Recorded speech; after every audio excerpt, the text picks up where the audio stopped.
জাগিৰোডত ভুৱা লটাৰী চক্ৰ উৎখাত কৰা হৈছে। লোভনীয় পুৰস্কাৰ আগবঢ়াই দীৰ্ঘদিনীয়া লুটি আহিছিল লক্ষাধিক টকা।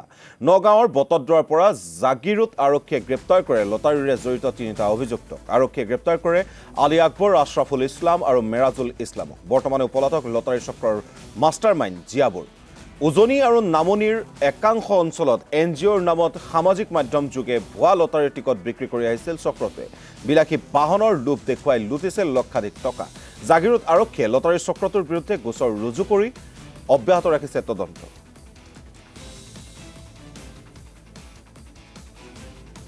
যোৱা কেইবাদিন ধৰি আমি এটা অভিযোগ পাই আছিলোঁ যে জাগিৰোডত লটাৰী খেল অনুষ্ঠিত হোৱাৰ নামত কিছুমান ব্যক্তি ইয়ালৈ আহিছিলে। যেতিয়া লটাৰী খেল হোৱা আমি গম পাই তেওঁলোকে অনলাইনৰ পৰা টিকেট লৈছিলে। টিকেট লোৱাৰ পিছত তেওঁলোকে যেতিয়া প্ৰচেছিং ফিজ বা টিকেট তেওঁলোকে চিলেকশ্যন হৈছে বুলি তেওঁলোকক মাতি দিয়াৰ পিছতে ইয়াতে তেওঁলোকে তাত কোনো তেনেধৰণৰ খেল অনুষ্ঠিত হোৱা দেখা নাপায়। চ' তদন্তক্ৰমে আমি তিনিজন ল'ৰা আমি আটক কৰিবলৈ সক্ষম হৈছোঁ নগাঁও ধিং থানা এলেকাৰ পৰা। এজনৰ নাম আলী আকবৰ, তেখেতৰ গাঁও কদামণি, বটদ্ৰৱা, জিলা নগাঁও।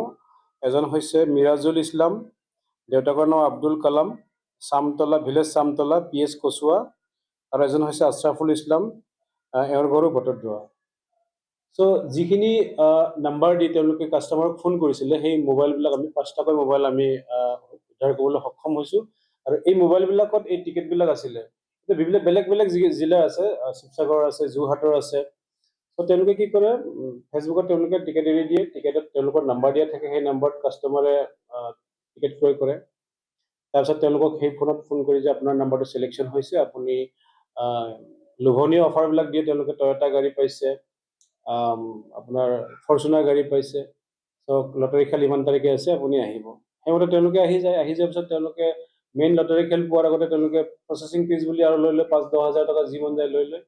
তাৰপিছত তেওঁলোকে মোবাইল চুইচ অফ কৰি দিয়ে।